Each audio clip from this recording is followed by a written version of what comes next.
ना कोई ऐसा व्यक्ति आप मुझे बताओ जो आरएसएस से जुड़ा है, जो स्वतंत्रता सेनानी हुआ, वो भी नहीं था। इस देश को आज़ाद कराने में, इस आंदोलन को आगे लेकर के जाने में सबसे बड़ा योगदान किसान का था। जो देश का अन्नदाता था, उसने इस लड़ाई को लड़ा और देश आज़ाद हुआ। उसके बाद एक वक्त ऐसा आया था, इस देश में इमरजेंसी लगी थी। उस आंदोलन को भी जवान ने और किसान ने लड़ा था। नौजवान पढ़े लिखे बच्चे, स्कूल कॉलेज के स्टूडेंट जो थे, उन्होंने उस आंदोलन की शुरुआत करी थी। फिर उससे एक आदमी जुड़ गया था। बीजेपी ने तो केवल दंगे कराए। इनका काम आंदोलन करना नहीं, इनका काम कोई सही बात को सुनना नहीं।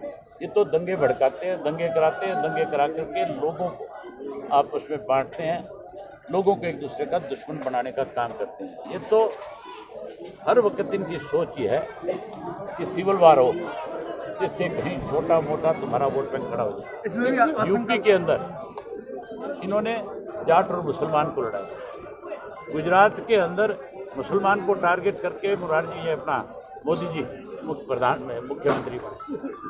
अनेक ऐसे उदाहरण हैं। आपका जाट आरक्षण आंदोलन जो था, जो आंदोलन बहुत शांति से चल रहा था, 35 और 36 जात के नाम पे इन्होंने बांटा उसको। गुजरात के अंदर पटेल रिजर्वेशन के लिए मांग कर रहा था। उस आंदोलन को कैसे ख़त्म किया जाए, उस पर अलगाववाद का, आतंकवाद का नाम दिया गया और पटेल को अलग थलग करने का काम किया। ये सारा दिन इस तरह के षड्यंत्र रच करके इस देश के अंदर सिविल वॉर कराना चाहते हैं। लेकिन किसान का जो आंदोलन है, उसमें 36 जात के लोग हैं। इसमें किसी एक व्यक्ति की लड़ाई नहीं है। इस आंदोलन को सरकार कमजोर नहीं कर सकेगी। हर हालत में किसान इस आंदोलन को जीतने का काम करेगा और मोदी जी को अपने जो बनाए हुए कानून हैं वापस लेने पड़ेंगे, किसान से माफी भी मांगनी। एक सवाल और, प्रधानमंत्री जी ने ये बोला कि जरूरी नहीं है कि कोई मांगे और जब ही हम दें, कानून वैसे भी बनाए जा सकते हैं। हालांकि उन्होंने एक बार फिर किसानों को टेबल पर बातचीत करने के लिए बोला। कोई इमरजेंसी हो उसके लिए मान सकते हैं, कोई अच्छे काम के लिए कोई कानून बनाए। देश का किसान जो है आज ये डिमांड कर रहा है कि आपने अपनी तरफ से हमारे ऊपर कानून बना करके थोप दिए। लेकिन कानून बनने के बाद जहां आज हमें बहुत सारी दिक्कत और कठिनाई आ रही है, तो आपको बिना मांगे आपने दिए। हम आपसे मांग करते हैं कि आप इनको वापस ले लो। दिक्कत क्या है वापस ले लो? भूपेंद्र सिंह विश्वास प्रस्ताव लाने की बात कर रहे हैं। खुद के खिलाफ ला रहा है क्या? के लिए इस्तीफा दिया है। कोई मेरे बारे में टिप्पणी करता है कि मैं भारतीय जनता पार्टी की मदद हो इसके लिए इस्तीफा दिया है। मैंने इस्तीफा केवल इस बात के लिए दिया कि आज देश के किसान की अनदेखी हो रही है। आज देश के किसान की जमीन के ऊपर भारतीय जनता पार्टी की सरकार की निगाहें गड़ी हुई है। चौधरी देवीलाल ने ताउम्र अपनी जिंदगी में, चाहे वो देश की आजादी से पहले की लड़ाई थी, चाहे देश की आजादी के बाद का समय था, चाहे वो गरीब आदमी जो मुजारे के रूप में किसान के खेत में काम करता था, जो धनवान लोग उस गरीब आदमी का जब शोषण करते थे, चौधरी देवीलाल अपना घर परिवार छोड़ करके उस गरीब के साथ खड़ा होकर के उनकी लड़ाई को लड़ने का काम करता था। जहाँ चौधरी देवीलाल ने, आपको याद होगा, आप लोगों ने चौधरी देवीलाल को यहाँ से ताज पहना करके देश के उप प्रधानमंत्री के पद तक जब पहुँचाया था। वीपी सिंह हमारे देश के जो प्रधानमंत्री थे, वीपी सिंह एक कानून लेकर के आना चाहते थे, किसान का सीलिंग का नया एक्ट बनाना चाहते थे। चौधरी देवीलाल उस कैबिनेट की मीटिंग के अंदर थे।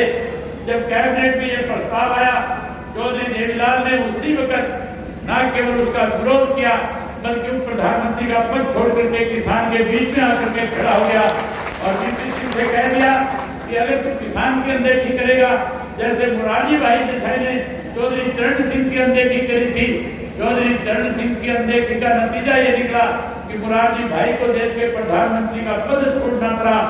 उसी तरह वीपी सिंह से भी चौधरी देवीलाल ने कहा था कि अगर आप इस तरह के फैसले लोगे तो फिर आपके लिए भी हमें आपके खिलाफ भी खड़े होकर के आपको भी पद से बेदखल करना होगा। और उनको पद से हटा करके और चंद्रशेखर को प्रधानमंत्री बनाने का काम किया। उन सारे कानून को सुरक्षित बनाने का काम किया।